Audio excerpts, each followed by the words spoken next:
हमने everyday general science जो कि जीके का एक मोस्ट इंपॉर्टेंट पार्ट शुमार होता है, उसके very important and most repeated जो है एग्जाम रिलेटेड एमसीक्यूज डिस्कस कर रहे थे। और इस सिलसिले में आज हमारा लेक्चर 3 है। इस लेक्चर के अंदर हम 30 plus most important very exam connected points जो है वो डिस्कस करेंगे। आप लेक्चर के एंड तक मंसूब रहें, आपको बहुत फायदा होगा। स्टूडेंट्स, इसमें हम एमसीक्यू के साथ सिर्फ आंसर नहीं बताएंगे, बल्कि एमसीक्यू की डिटेल्ड एक्सप्लेनेशन भी आपको बताएंगे और इससे मंसूब और किस तरह से सवाल बन सकता है वो भी बताएंगे। आप लोगों से रिक्वेस्ट है कि आप अपना कॉपी पेन जो है लेक्चर सुनते समय अपने साथ रखिएगा।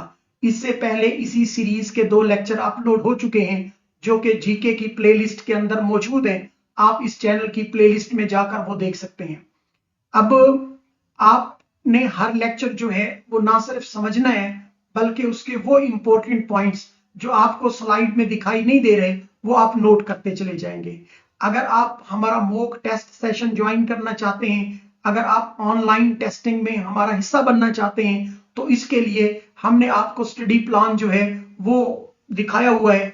आपको मुख्तलिफ तरह के पीपीएससी, एफपीएससी और मुख्तलिफ जो पीपीसी से रिलेटेड या एफपीसी से रिलेटेड जो है वो जॉब एग्जाम कनेक्टेड पोस्ट हैं, तो उनकी हम तैयारी करवाते हैं। आप नीचे वाले नंबर पर कांटेक्ट करके जो है वो हमसे राब्ता कर सकते हैं। आपको व्हाट्सएप नंबर हमारी स्क्रीन पर दिखाई दे रहा होगा, आप इस पर राब्ता करके जो है वो टेस्ट सेशन का हिस्सा बन सकते हैं। तो आइए स्टूडेंट लेक्चर स्टार्ट करते हैं। सबसे पहला क्वेश्चन है आज का, व्हेन HIV इडेंटिफाइड। तो याद रखिएगा HIV जो है ये स्टैंड करता है ह्यूमन इम्यूनो डेफिशिएंसी वायरस के लिए, और इसको सबसे पहले जो है 1983 के अंदर आइडेंटिफाई किया गया। इसको सबसे पहले 1983 के अंदर जो है वो आइडेंटिफाई किया गया। उस वक्त 2 बड़े इंस्टीट्यूट थे, एक फ्रांस का पास्टर इंस्टीट्यूट और दूसरा यूएसए का नेशनल इंस्टीट्यूट। इन्होंने मिलकर इन के जो साइंटिस्ट थे उन्होंने इनको आइडेंटिफाई किया। तो ये भी एमसीक्यू आपके पेपर में आ सकता है कि HIV को किन बड़े इंस्टीट्यूट ने आइडेंटिफाई किया, तो आप बता देंगे पास्टर इंस्टीट्यूट जो फ्रांस में है और इसके साथ नेशनल इंस्टीट्यूट जो यूएसए का है। और याद रखेंगे कि वर्ल्ड एड्स डे सबसे पहले जो है वो 1988 के अंदर ऑब्जर्व किया गया। ये भी आपका इंपॉर्टेंट एमसीक्यू बन सकता है। और HIV जो है वो कौन सी डिजीज का बायस बनता है, तो आप याद रखेंगे कि एड्स जो है ये वो बीमारी है जो HIV की वजह से होती है। HIV बेसिकली इम्यून सिस्टम पर अटैक करता है, इम्यून सिस्टम को वीक कर देता है। और इसको सबसे पहले 1980s में यंग मेल्स के एक ग्रुप में डिस्कवर किया गया विच वर होमोसेक्सुअल। इसलिए इसका आंसर जो है वो क्या आएगा हमारे पास, वो आएगा 1983। नेक्स्ट क्वेश्चन की तरफ चलते हैं। Father of geometry. Father of geometry जो है वो हम किसको बोलते हैं, तो याद रखिएगा एंशिएंट ग्रीक मैथमेटिशियन जिसका नाम यूक्लिड था, इसको हम फादर ऑफ जियोमेट्री कहते हैं। इंपॉर्टेंट एमसीक्यू है कि यूक्लिड को हम फादर ऑफ जियोमेट्री कहते हैं। तो फादर ऑफ जियोमेट्री जो है वो यूक्लिड को कहा जाता है। इन्होंने एक बुक एलिमेंट के नाम से लिखी और उस बुक के अंदर इसने फाउंडेशन ऑफ ज्योमेट्री के ऊपर बात की। और ये जो वर्क है इनका मैथमेटिक्स के अंदर एक इन्फ्लुएंशियल वर्क माना जाता है। जबकि सवाल यूं भी बन सकता है कि प्लैनेटरी मोशन का के जो लॉज हैं वो सबसे पहले किसने दिए, तो आप बताएंगे केपलर ने दिए। तो केपलर किस वजह से मशहूर था, इसने प्लैनेटरी मोशन के लॉज दिए। न्यूटन किस वजह से मशहूर था, न्यूटन ने कैलकुलस और laws of motion and gravitation दिए। दूसरी तरफ अगर हम पैथागोरस की बात करें तो ये एक अपने दौर का एक मशहूर जो पैथागोरियन थ्योरम है ना, उसको पेश करने वाला जो है ये बेसिकली पैथागोरस था। तो इंपॉर्टेंट है, इसका आंसर क्या आएगा, बीटा आएगा। नेक्स्ट है student, force is measured by. तो आप बता देंगे कि फोर्स को ऑलवेज भी मेजर किया जाता है न्यूटन के अंदर। फोर्स को किसमें मेजर किया जाता है, तो आप बताएंगे force is always measured in newton, कि फोर्स को न्यूटन के अंदर जो है वो मेजर किया जाता है। सिस्टम इंटरनेशनल यूनिट जो फोर्स का है वो सर आइजैक न्यूटन के नाम पर है। और फोर्स बेसिकली 1 किलोमीटर मास जो है उसको रेट ऑफ 1 मीटर पर सेकेंड स्क्वायर पर जो है वो देखा जाता है। और याद रखेंगे student, force is equal to the mass multiply acceleration. तो फोर्स का फॉर्मूला भी पेपर में आता है, तो आप याद रखेंगे F is equal to ma। तो फोर्स का फॉर्मूला क्या है? F is equal to ma। और ये भी याद रखेंगे कि फोर्स जो है ये एक वेक्टर क्वांटिटी है, और वेक्टर क्वांटिटी वो होती हैं जिनका मैग्नीट्यूड भी होता है और खास डायरेक्शन भी होती है। दूसरी तरफ पास्कल प्रेशर का यूनिट है, केल्विन थर्मोडायनामिक टेम्परेचर का यूनिट है, और जाउल जो है ये एनर्जी या वर्क का यूनिट है। ये भी आपने 4 पॉइंट्स याद रखने हैं कि इनमें से कौन किस चीज का यूनिट है। नेक्स्ट है student, photophobia is a fair of. तो फोटोफोबिया नाम बता रहा है, फोबिया जहां भी आ जाए, डर, खौफ, फेयर को कहते हैं, फोटो कहते हैं लाइट को। तो फेयर ऑफ लाइट जो है उसको हम फोटोफोबिया कहते हैं, क्योंकि ये Greek word photo means light और फोबिया मीन फेयर, इसलिए ये बेसिकली क्या होगा? Fair of light. अगर मैं मेडिकल कॉन्टेक्स्ट की मैं बात करूं इसकी, तो ये होगा लाइट सेंसिटिविटी, बेसिकली फोटोफोबिया कहलाती है। स्टूडेंट याद रखिएगा, डॉग का जो फेयर है इसको साइनोफोबिया कहते हैं। साइनोफोबिया जो है the fear of dog, note कर लीजिएगा, वेरी इंपॉर्टेंट है। और वेल्थ का जो फेयर है इसको प्लूटोफोबिया के नाम से जाना जाता है कि plutophobia is the fear of wealth. जबकि बाथिंग का जो फेयर है ये वेरी इंपॉर्टेंट एमसीक्यू है, कई बार पेपर में आया है, इसको हम एब्ल्यूटोफोबिया के नाम से जानते हैं। डॉग का फेयर साइनोफोबिया, वेल्थ का फेयर जो है उसको हम प्लूटोफोबिया कहते हैं, और बाथिंग का जो फेयर है इसको हम क्या नाम देते हैं? एब्ल्यूटोफोबिया के नाम से जानते हैं। नेक्स्ट है student, apiculture refers to. Apiculture जो है ये किससे रेफर करती है? तो याद रखिएगा, apiculture is basically the science of bee keeping. Basically ये साइंटिफिक टर्म है जो हनी बी की जो कॉलोनीज है इनको मेंटेन करना, हाइव से रिलेटेड, इनके छत्तों से मुतालिक है, और इंसान का हनी को कलेक्ट करना जो है, बी वैक्सेस जो है इनको इकट्ठा करना जो है, और पोलिनेटिंग क्रॉप्स के हवाले से।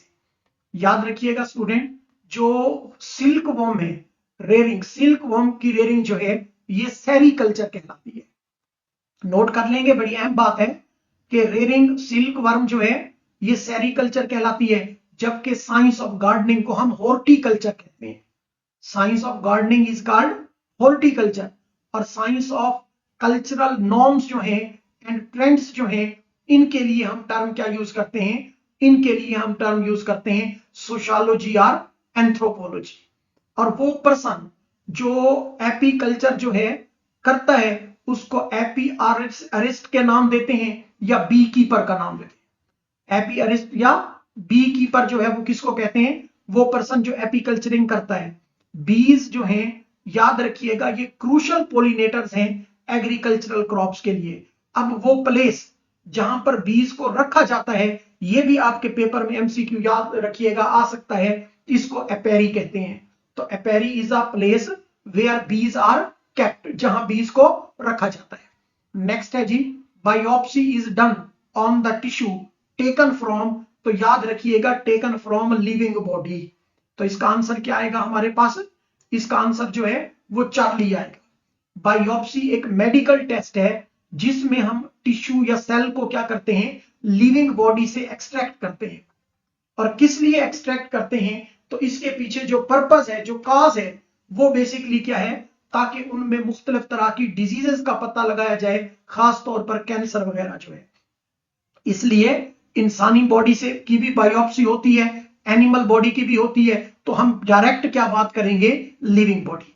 तो ये भी आपका पेपर में एमसीक्यू बन सकता है कि बायोप्सी इज अ की डायग्नोस्टिक टूल फॉर, तो आप बताएंगे ऑन्कोलॉजी। ऑन्कोलॉजी कहते हैं the branch of biology which deals with the study of cancer.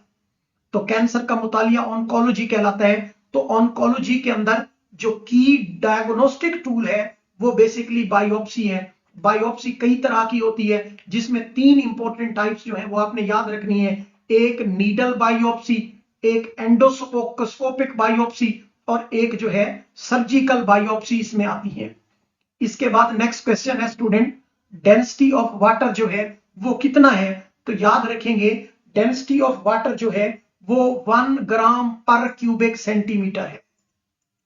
1 ग्राम पर क्यूबिक सेंटीमीटर है। तो डेंसिटी बेसिकली प्योर वाटर की कितना होती है आप बताएंगे? 1 ग्राम पर क्यूबिक सेंटीमीटर जो है का किस टेम्परेचर पर? तो आप ये भी नोट कर लीजिएगा एट 4 डिग्री सेंटीग्रेड। डेंसिटी किसका यूनिट है? तो याद रखिएगा डेंसिटी जो है ये मास पर यूनिट वॉल्यूम का नाम है। अगर डेंसिटी की डेफिनेशन भी कभी कभी आ जाए तो आप क्या कहेंगे? मास पर यूनिट वॉल्यूम जो है ये डेंसिटी कहलाता है। आइस की डेंसिटी जो है वो लिक्विड वाटर के मुकाबले में कम होती है और यही वजह है कि आइस आपको पानी की सतह पर तैरती हुई नजर आती है। और जो सी वाटर है इसकी डेंसिटी जो है वो ज्यादा होती है। उसके पीछे रीजन क्या है? Due to the presence of salt salts क्यों है? क्योंकि इसमें सॉल्ट डिसॉल्व्ड साल्ट्स पाए जाते हैं। तो जो डिसॉल्व्ड साल्ट्स की वजह से इनकी डेंसिटी सी वाटर की क्या होती है? ज्यादा होती है। A person climbing a hill bend forward in order to, देखें एक बंदा हिल पर चढ़ रहा है तो वो आगे की तरफ क्यों बेंड होता है? तो एक ही पर्पस है, ताकि वो क्या करे? इंक्रीज द स्टेबिलिटी, ताकि उसकी अपनी स्टेबिलिटी जो है उसको क्या करे? मेंटेन कर सके। तो bending forward while climbing shift the centre of gravity forward, क्योंकि ये बॉडी को ग्रेविटी की तरफ फॉरवर्ड क्यों धकेला जाता है?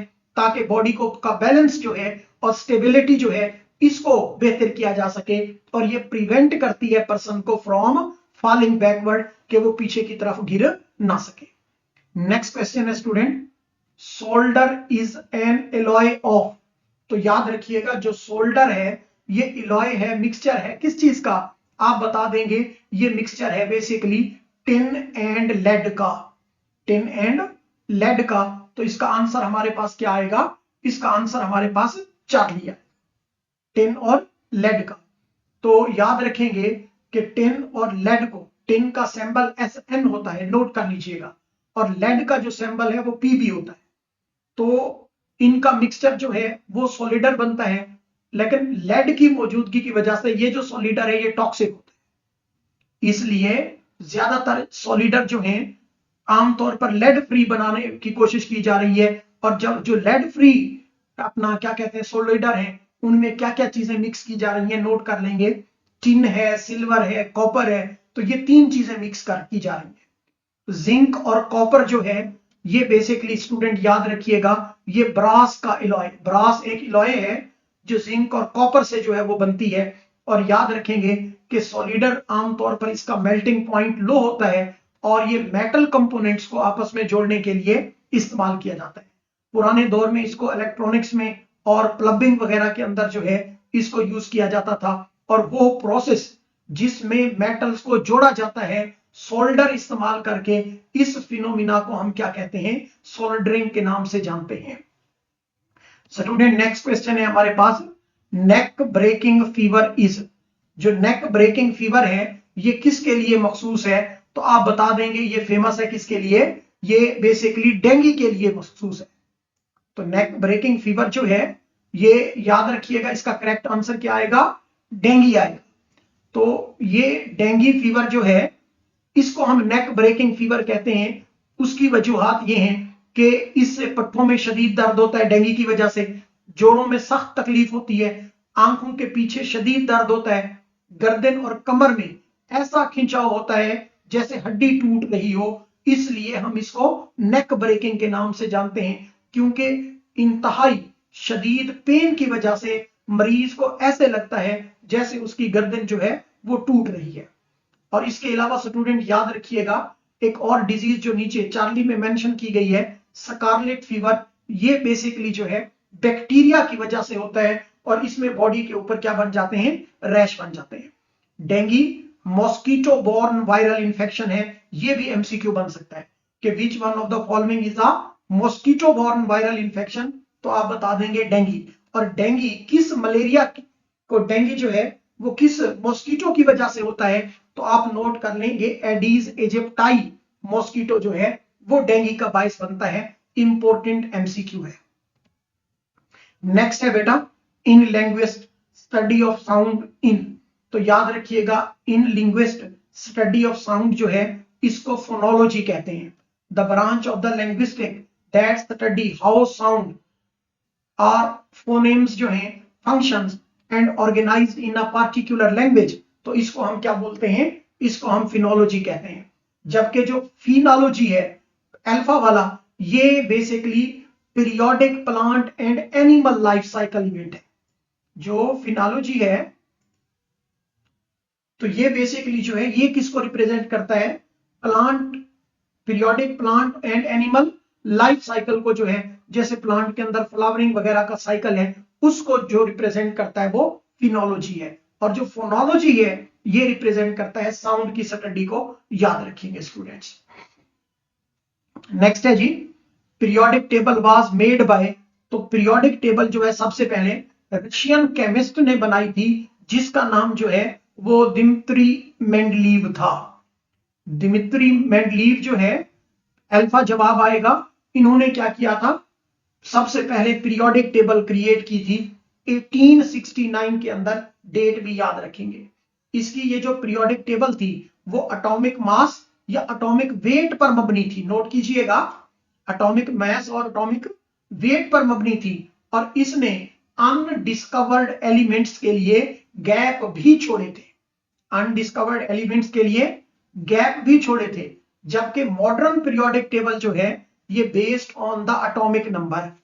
जो मॉडर्न पीरियोडिक टेबल है ये किसकी बेस पर बनाई गई है, तो आप बता देंगे students, this is based on the atomic number. Modern periodic table जो है ये एटॉमिक नंबर की बेस पर बनाई गई है। नेक्स्ट क्वेश्चन है हमारे पास, व्हाट इज द सोशियोग्राफ इंस्ट्रूमेंट। तो बेटा सोशियोग्राफ इंस्ट्रूमेंट जो है ये एक ऐसा आला होता है जिसकी मदद से जो ब्लाइंड पीपल हैं उनको राइट करवाया जाता है इन द डार्कनेस।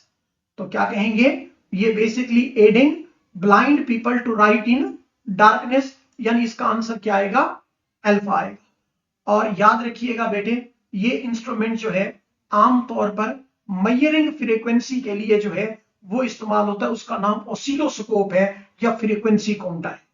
तो अगर ये सवाल आ जाए कि बताएं an instrument of measuring frequency is known as oscilloscope or also named as frequency counter, इसको हम फ्रीक्वेंसी काउंटर या ऑसिलोस्कोप के नाम से भी जानते हैं। नेक्स्ट क्वेश्चन है स्टूडेंट्स, पेनिसिलिन वाज डिस्कवर्ड। तो इंपॉर्टेंट एमसीक्यू है, पेनिसिलिन पहली एंटीबायोटिक थी, ये 1928 के अंदर जो है वो डिस्कवर्ड हुई थी, 1928 में। और इसको सबसे पहले डिस्कवर किया था सर अलेक्जेंडर फ्लेमिंग ने, और एक मोल्ड से डिस्कवर किया था। उस मोल्ड का, उस फंगी का नाम जो है वो पेनिसिलियम नोटेटम था। तो इसको जिस फंगी से डिस्कवर किया गया, याद रखेंगे उस फंगी का नाम जो है वो पेनिसिलियम नोटेटम था। और ये बाई चांस डिस्कवरी थी और ये पहली एंटीबायोटिक थी जो डिस्कवर हुई थी। और इसी पर 1945 के अंदर फिजियोलॉजी और मेडिसिन में फ्लेमिंग को नोबेल प्राइज भी मिला था। और वर्ल्ड वॉर 2 में जो मोस्ट रेवोल्यूशनाइज्ड मेडिसिन जो है वो मानी जाती है इसी पेनिसिलिन को। यानी एमसीक्यू आपके पेपर में आ सकता है, वर्ल्ड वॉर 2 के दौरान किसकी प्रोडक्शन जो है वो एक रेवोल्यूशनाइज्ड मेडिसिन के तौर पर जानी गई, तो आप बताएंगे एंटीबायोटिक की, अपना एंटी क्या कहते हैं, पेनिसिलिन की, जो कि एक पहली एंटीबायोटिक है। अब सवाल यूं भी बन सकता है कि बताएं पेनिसिलिन जो है ये किससे बनाई गई, आप बताएंगे पेनिसिलियम नोटेटम से। सवाल यूं भी बन सकता है कि पेनिसिलियम नोटेटम का ताल्लुक किस ऑर्गेनिज्मिक कैटेगरी से है, तो आप बताएंगे कि ये फंगी है, ये फंगी जो है पेनिसिलियम नोटेटम से पेनिसिलिन जो है वो बनाएंगे। नेक्स्ट क्वेश्चन है हमारे पास, global warming is increase due to excess of. तो याद रखिएगा स्टूडेंट, ग्लोबल वार्मिंग की जो मेन गैस है वो कार्बन डाइऑक्साइड है। तो कार्बन डाइऑक्साइड की जो ज्यादती है यही बेसिकली ग्लोबल वार्मिंग का क्या बनती है, बायस बनती है। Global warming is the increase concentration of carbon dioxide in the atmosphere. और ये कार्बन डाइऑक्साइड की अमाउंट कैसे इंक्रीज होती है, तो आप बता देंगे बर्निंग ऑफ फॉसल फ्यूल्स है या डिफोरेस्टेशन है। तो ये दो बड़ी काजेज हैं कार्बन डाइऑक्साइड की इमिटेशन के। और कार्बन डाइऑक्साइड का जो अब लेवल है ये सबसे ज्यादा है इंसानी हिस्ट्री में। तो ये भी एमसीक्यू आ सकता है कि अब कौन सी गैस का लेवल इंसानी हिस्ट्री में सबसे ज्यादा है, तो आप बता देंगे कार्बन डाइऑक्साइड का लेवल जो है वो सबसे ज्यादा है। इसके बाद नेक्स्ट क्वेश्चन है student, heavy water used in the nuclear reactor is also called. Heavy water जो न्यूक्लियर रिएक्टर के अंदर इस्तेमाल होता है वो बेसिकली ड्यूटीरियम ऑक्साइड है, इसको D2O के नाम से जानते हैं। वेरी इंपॉर्टेंट एमसीक्यू है। ड्यूटीरियम ऑक्साइड जो है इसको हम D2O के नाम से जानते हैं। इसका हैवियर आइसोटोप है किसका, हाइड्रोजन का। और याद रखेंगे स्टूडेंट कि जो ट्राइटम ऑक्साइड है ये सुपर हैवी है। अगर यूं सवाल आ जाए कि सुपर हैवी वाटर कौन सा है, तो आप बताएंगे ट्राइटम ऑक्साइड है। और ये रेडियो एक्टिव ट्राइटियम आइसोटोप है। ये कौन सा आइसोटोप है, आप याद रखेंगे ये रेडियो एक्टिव जो है याद रखेंगे। और ये आमतौर पर नेचुरली जो है जो ड्यूटीरियम ऑक्साइड है ये वेरी स्मॉल क्वांटिटी के अंदर जो है इस कुराए अर्ज पर मौजूद है, पाया जाता है, याद रखेंगे। नेक्स्ट है जी, which animal from the following is not a member of cat family. तो याद रखेंगे स्टूडेंट, लायन है, लियोपर्ड है, चीता है, ये तीनों कैट फैमिली से बिलोंग करते हैं। जबकि वुल्फ जो है इसका ताल्लुक डॉग फैमिली से है। वुल्फ जो है ये केनाइन्स हैं and belong to family Canidae. और जो कैट है इसकी फैमिली कौन सी है, वो फेलिडी है। जबकि लायन है, लियोपर्ड है, चीता है, तो इनकी फैमिली भी कौन सी हो गई, फेलिडी हो गई। स्टूडेंट्स याद रखिएगा, वुल्फ सोशल एनिमल है जो पैक के अंदर क्या करता है, हंट करता है और पैक में रहता है। और वुल्फ जो है ये कैट से तो रिलेट नहीं करते, लेकिन closely related with the dogs and foxes. और तमाम जो फेलिनीज हैं they are obligate carnivore, mean they can not live without the carnivoric activity. तो इसका आंसर हमारे पास क्या आएगा, डेल्टा आएगा कि वुल्फ जो है इसकी फैमिली जो है वो फेलिडी नहीं है, कैट फैमिली नहीं है, बल्कि इसकी फैमिली कैनिडी है। नेक्स्ट है जी, मार्स इज कॉल्ड। तो आपने याद रखना है कि मार्स को हम रेड प्लेनेट कहते हैं। और सवाल ये भी आ सकता है स्टूडेंट कि मार्स को हम रेड प्लेनेट कहते क्यों हैं, तो आप बताएंगे आयरन ऑक्साइड रस्ट जो है यहां पर वाफिर मिकदार में पाया जाता है, जो इसकी सरफेस को क्या बनाता है, रेडिश बनाता है। इसलिए हम मार्स को क्या कहते हैं, रेड प्लेनेट का नाम देते हैं। स्टूडेंट याद रखिएगा, ये बेसिकली फोर्थ प्लेनेट है सन का और इसके 2 स्मॉल मून्स हैं। तो वेरी इंपॉर्टेंट है कि मार्स के कितना स्मॉल मून्स हैं, आप बताएंगे 2। कौन कौन से, उनके नाम अक्सर पूछे जाते हैं। तो एक का नाम फोबोस है और दूसरे का नाम जो है वो डीमोस है। तो ये 2 मून हैं जो किसके हैं, मार्स के हैं। प्राइमरी टारगेट जो है आमतौर पर मार्स का पर्पस जो है वो क्या है, search for extra terrestrial life. के साइंसदान कोशिश कर रहे हैं कि हमारी कुर्राए अर्थ के अलावा कोई ऐसी जगह और भी है जहां पर लाइफ हो। तो मार्स पर जो है ये कोशिशें जारी है। Bile juice is produced by which part of the body. तो याद रखेंगे स्टूडेंट, बाइल जो है ये बेसिकली डाइजेस्टिव फ्लूइड है। और बाइल को कौन प्रोड्यूस करता है, बाइल को लीवर प्रोड्यूस करता है। और बाइल स्टोर्ड कहां होता है, तो आप बताएंगे गाल ब्लेडर के अंदर ये स्टोर होता है। अगर स्टूडेंट ये आ जाए कि स्टमक क्या पैदा करता है, तो आपका स्टमक जो है ये गैस्ट्रिक एसिड और पेप्सिन पैदा करता है। स्मॉल इंटेस्टाइन क्या पैदा करती है, तो स्मॉल इंटेस्टाइन याद रखिएगा ये इंटेस्टाइनल जूस पैदा करती है। बाइल का फंक्शन क्या होता है, तो आप बताएंगे bile emulsification and digestion of fat करता है। मीन ये फैट को छोटे छोटे ड्रॉपलेट्स के अंदर कन्वर्ट करता है, ये फैट को छोटे छोटे ड्रॉपलेट्स में तोड़ता है। और इस फिनोमिना को हम क्या कहते हैं, इमल्सिफिकेशन कहते हैं। इसका बेनिफिट क्या है, ताकि lipase fat digesting enzyme fat पर आसानी से अमल कर सके, ये उसके लिए सरफेस एरिया जो है उसको इंक्रीज करवाता है। और स्टूडेंट याद रखिएगा, फीसेस का जो ब्राउन कलर है वो बेसिकली बाइल की वजह से होता है। ये भी important MCQ paper point of view से बन सकता है। नेक्स्ट है जी, a plant with green leaves placed in red light will appear. तो आप कहेंगे ब्लैक। स्टूडेंट ये भी समझने वाला एमसीक्यू है। बेसिकली प्लांट का ग्रीन कलर जो है ना वो किसकी वजह से होता है, वो क्लोरोफिल की वजह से होता है, और ग्रीन लाइट जो है ये बेसिकली रिफ्लेक्ट हो जाती है। इसको प्लांट जो है वो क्या करता है, रिफ्लेक्ट कर देता है, याद रखिएगा। और रिफ्लेक्ट कर होने वाली जो लाइट है वही बेसिकली प्लांट को क्या देती है, कलर देती है। दूसरी तरफ जब हम किसी पौधे को रेड लाइट में रखेंगे, ग्रीन लाइट तो होगी नहीं, रेड लाइट जो है ये क्या हो जाती है, ये एब्जॉर्ब हो जाती है। और जो लाइट एब्जॉर्ब हो जाए वो कभी भी पौधे को कलर नहीं देती, और उसमें जो प्लांट है या कोई भी चीज है उसका कलर क्या नजर आएगा, ब्लैक नजर आएगा। मीन इसका मतलब ये हुआ कि किसी भी चीज का कलर जो है वो लाइट की रिफ्लेक्शन पे डिपेंड करता है। और दूसरा, अगर रिफ्लेक्टिव कलर मौजूद ना हो तो फिर वो जो ऑब्जेक्ट है वो कैसा अपीयर होगा, वो डार्क अपीयर होगा। यही वजह है कि रेड लाइट तो एब्जॉर्ब हो जाती है, वो रिफ्लेक्ट तो नहीं होती, इसलिए प्लांट जो है वो हमें क्या दिखाई देते हैं, ब्लैक दिखाई देते हैं। अब जब उनको रेड लाइट के अंदर जो है वो रखा जाए और ग्रीन लाइट प्रोवाइड ना की जाए। नेक्स्ट क्वेश्चन है student, which of the following element comes first in the periodic table. तो याद रखेंगे कि पीरियोडिक टेबल का जो पहला एलिमेंट है वो हाइड्रोजन है। क्यों? क्योंकि इसका एटॉमिक नंबर फर्स्ट है, एटॉमिक नंबर 1 है।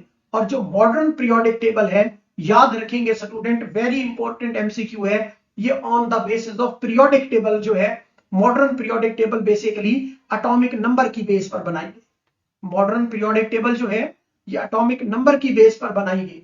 दूसरी तरफ अगर हम ऑक्सीजन की तरफ चलें तो ऑक्सीजन का एटॉमिक नंबर 8 है, हीलियम का एटॉमिक नंबर नोट कर लीजिएगा 2 है, और दूसरी तरफ जिंक का जो एटॉमिक नंबर है वो 30 है। तो आप क्या याद रखेंगे कि फर्स्ट एलिमेंट पीरियोडिक टेबल का कौन हुआ, जिसका एटॉमिक नंबर सबसे कम होगा, और वो किसका है, हाइड्रोजन का। और याद रखेंगे कि हाइड्रोजन का पीरियोडिक टेबल में ग्रुप 1 है, और ग्रुप 1 में हाइड्रोजन को छोड़कर बाकी सारी मेटल्स हैं, और हाइड्रोजन क्या है, नॉन मेटल।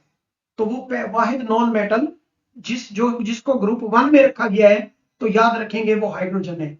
इसके अलावा आपको बताएं, इस यूनिवर्स पर जो मोस्ट अबंडेंट एलिमेंट है वो भी कौन सा है, वो भी हाइड्रोजन है, याद रखेंगे। नेक्स्ट है student, which of the following colour are the primary colour. तो याद रखिएगा कि प्राइमरी कलर 3 होते हैं, और वो 3 कलर कौन से होते हैं, रेड, ब्लू और ग्रीन।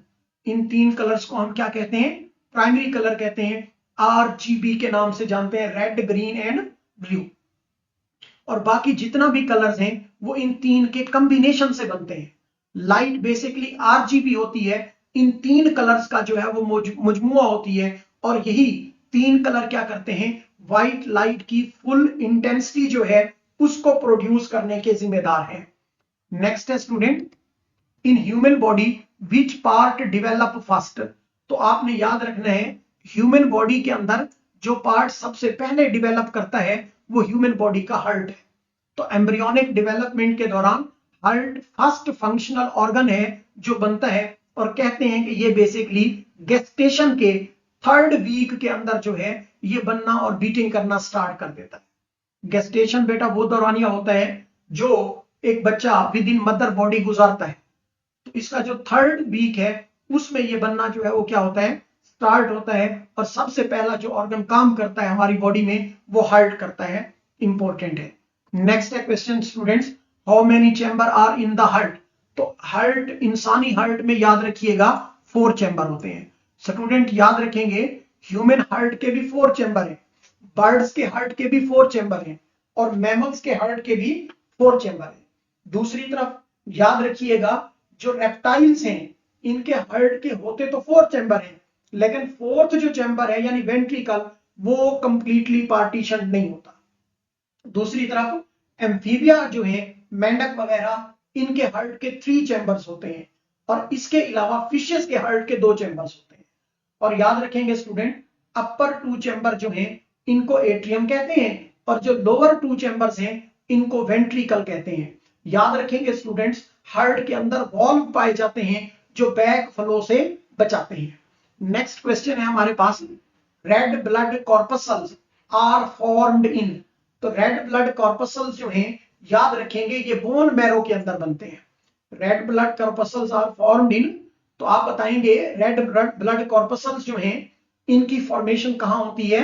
इनकी फॉर्मेशन जो है वो बोन मैरो के अंदर होती है। इंपॉर्टेंट एमसीक्यू है। अमूमन जो रेड ब्लड सेल्स हैं जिनको हम अरिथ्रोसाइट्स भी बोलते हैं, ये 4 जगहों पर बनते हैं। उनमें पहले नंबर पर रिब्स हैं, दूसरे नंबर पर वर्टिब्री है, हमारी रीढ़ की हड्डी, सटर्नम है, और इसके अलावा पेल्विस है। इन 4 जगहों पर फॉर्मेशन होती है। हाँ, जो बच्चा है उनका रेड ब्लड सेल जो है फीटस के, वो लीवर के अंदर, स्प्लीन वगैरह के अंदर बनते हैं, ये भी नोट कर लीजिएगा। किडनी जो है ये बेसिकली एक हार्मोन प्रोड्यूस करता है। उस हार्मोन का नाम क्या है? उस हार्मोन का नाम है अरिथ्रोपोएटिन। और अरिथ्रोपोएटिन हेल्प करता है रेड ब्लड सेल्स की फॉर्मेशन को, प्रोडक्शन।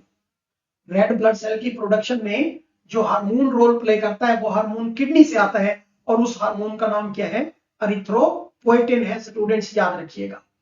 इसके अलावा आपको यह भी बताएं कि जो प्रोसेस होता है रेड ब्लड सेल के बनने का, उसको अरिथ्रोपोइसिस कहते हैं। तो ये कई बार एमसीक्यू आया है पेपर में। The process of RBC formation is called, तो आप बताएंगे अरिथ्रोपोइसिस जो है इसको हम कहते हैं।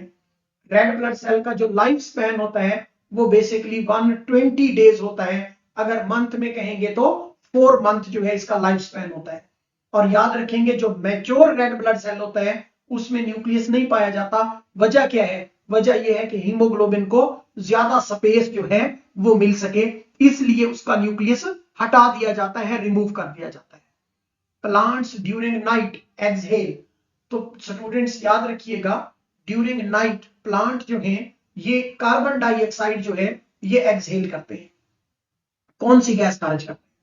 क्योंकि फोटोसिंथेसिस रात के वक्त रुक जाती है, लेकिन रेस्पिरेशन बेटा 24 घंटे का प्रोसेस है और ये कंटिन्यू रहता है। इसलिए प्लांट क्या करते हैं, जो रात का वक्त होता है, रेस्पिरेशन होती है, इस दौरान ये ऑक्सीजन को कंज्यूम करते हैं और कार्बन डाइऑक्साइड को रिलीज करते हैं, जस्ट लाइक एनिमल्स, एनिमल की तरह। ऑक्सीजन के बारे में याद रखिएगा, ये बाई प्रोडक्ट है फोटोसिंथेसिस की। और सवाल ये भी बन सकता है कि which one of the following is the raw material of photosynthesis, तो आप बताएंगे कार्बन डाइऑक्साइड जो है इसको हम फोटोसिंथेसिस का रॉ मटेरियल कहते हैं।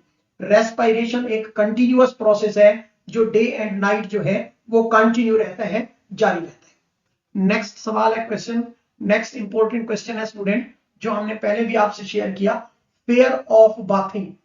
बाथिंग का जो फेयर है इसको हम क्या नाम देते हैं? तो याद रखेंगे, बाथिंग है, वॉशिंग है, क्लीनिंग है, इसका फेयर जो है ये बेसिकली एब्ल्यूटोफोबिया के नाम से इसको हम जानते हैं।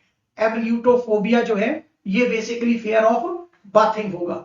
जबकि अगर आप पहले ऑप्शन की तरफ देखें तो ये हमें मिलता है क्लेस्ट्रोफोबिया, जो कि कन्फाइंड प्लेसेस का फेयर है। नोट कर लीजिएगा, कन्फाइंड प्लेसेस जो हैं इसका जो फेयर है उसको हम नाम क्या देते हैं? उसको हम नाम देते हैं क्लेस्ट्रोफोबिया का।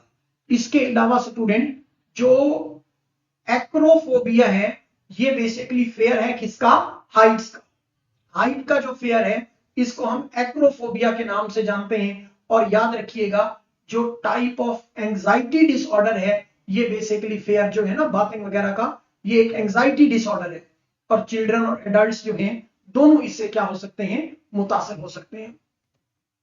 नेक्स्ट क्वेश्चन है, which word does not belong to with the others. तो वो वर्ड जो 3 वर्ड एक चीज से बिलोंग करते हैं एक को छोड़कर, और वो वर्ड है आउंस। तो स्टूडेंट्स याद रखेंगे, इंच है, सेंटीमीटर है, यार्ड है, ये तमाम के तमाम लेंथ या डिस्टेंस के यूनिट है। All these are the units of length और डिस्टेंस। ये लेंथ या डिस्टेंस के यूनिट है। जबकि जो ऑन्स है ये यूनिट है किसका? वेट का या मास का। तो इन तीनों में, चारों में डिफरेंस क्या है कि 3 एक ही चीज के यूनिट है, लेंथ या डिस्टेंस के, जबकि ऑन्स जो है ये यूनिट है वेट या मास का। और ये भी याद रखिएगा स्टूडेंट्स, ये इंच, सेंटीमीटर और यार्ड जो है ये लीनियर मेजरमेंट्स में के यूनिट्स जो हैं इनको हम काउंट करते हैं। नेक्स्ट है, pollination of birds is called, तो आप बताएंगे ऑर्निथोफाइली। पोलिनेशन ऑफ बर्ड जो है इसको हम क्या नाम देते हैं? इसको हम ऑर्निथोफाइली के नाम से जानते हैं। Ornithophily is basically the pollination of flower by bird. तो ऑर्निथो का वर्ड जहां भी आ जाए, ऑर्निथो का मतलब होता है बर्ड, याद रखेंगे। ऑटोगेमी जो है ये सेल्फ पोलिनेशन की टाइप है जो सेम फ्लावर के दरमियान होती है। एंटोमॉर्फी जिसको हम एंटोमॉर्फिली भी बोलते हैं, ये बेसिकली स्टूडेंट्स इंसेक्ट के जरिए से पोलिनेशन है, याद रखिएगा। और एनिमोफाइली एक और टर्म है, तो ये भी नोट कर लीजिएगा। एनिमोफाइली जो है ये विंड के जरिए से पोलिनेशन जो है ये एनिमोफाइली कहलाती है। बर्ड्स हैं, हमिंग बर्ड्स वगैरह जो हैं या सन बर्ड्स वगैरह जो हैं ये कॉमन पोलिनेटर हैं। ये भी आपके पेपर में सवाल आ सकता है कि which one of the following are the common pollinators, तो आप बता देंगे हमिंग बर्ड्स और सन बर्ड्स वगैरह जो हैं ये कॉमन पोलिनेटर हैं। अमूमन बर्ड्स जो हैं इनके जो पोलिनेटेड फ्लावर्स होते हैं उनका कलर या तो ब्राइट रेड होता है या ब्राइट ऑरेंज होता है, याद रखिएगा। और इनमें कोई सेंट मौजूद नहीं होता और ये लार्ज अमाउंट के अंदर नेक्टर को क्या करते हैं, प्रोड्यूस करते हैं। इसलिए यहां कुछ क्वालिटीज हैं वो भी आपने जो है वो याद रखनी है, वेरी इंपॉर्टेंट एमसीक्यू है। The compound used in anti malarial drug, वो कंपाउंड जो एंटी मलेरियल ड्रग में इस्तेमाल होता है उस कंपाउंड का नाम जो है वो स्टूडेंट्स याद रखेंगे कि क्लोरोक्विन जो है ये एंटी मलेरियल ड्रग के तौर पर इस्तेमाल होता है। और आमतौर पर एस्प्रिन जो है ये पेन किलर है, एंटी इंफ्लेमेटरी ड्रग है, नोट कीजिएगा। इसके अलावा नियोप्रेन जो है ये बेसिकली सिंथेटिक रबड़ है, ये ड्रग नहीं है। नियोप्रेन इज अ सिंथेटिक रबड़ जो है ये नोट कर लीजिएगा। एसोप्रेन जो है ये मोनोमर है नेचुरल रबड़ का। जो एसोप्रेन है ये मोनोमर है, किसका मोनोमर कहते हैं, इंडिविजुअल यूनिट को। तो स्टूडेंट्स यहां एक अहम पॉइंट याद रखेंगे कि आमतौर पर जो क्लोरोक्विन है ये बहुत पुरानी मेडिसिन है जो इसके इलाज के लिए जो है मलेरिया के इलाज के लिए शुरू में जो है वो इस्तेमाल होती थी, यूज्ड होती थी। और आमतौर पर इसी क्लोरोक्विन का इस्तेमाल जो है हम रियोमेटॉइड आर्थराइटिस में भी करते हैं, ऑटो इम्यून डिसऑर्डर्स की ट्रीटमेंट के लिए। ऑटो इम्यून डिसऑर्डर्स वो होते हैं जो हमारा मुदाफियाती निजाम जो है वो किसी डिसऑर्डर का बायस बने या वो अपने ही ऑर्गन को तबाह कर दे, खराब कर दे, तो इस बीमारी में को हम बोलते हैं ऑटो इम्यून डिसऑर्डर का। स्टूडेंट्स ये था हमारा आज का लेक्चर, उम्मीद करते हैं आपको पसंद आया होगा। अगर आपको हमारा लेक्चर अच्छा लगा तो हमारे चैनल को सब्सक्राइब जरूर करें। मिलते हैं नेक्स्ट लेक्चर में। यहां तक आपको बताता चलूं कि अगर आप हमारा ऑनलाइन टेस्ट सेशन ज्वाइन करना चाहते हैं तो आप हमारे इस व्हाट्सएप नंबर पर राब्ता कर सकते हैं जिसमें वर्ल्ड मैप, जीके, जियोग्राफी, पाक affair, current affair, history, computer science, general knowledge, mathematics, Islamic studies, English, Urdu और एआई से मंसूब जो है हर एक चीज की मुकम्मल तैयारी करवाई जाएगी। Thank you so much.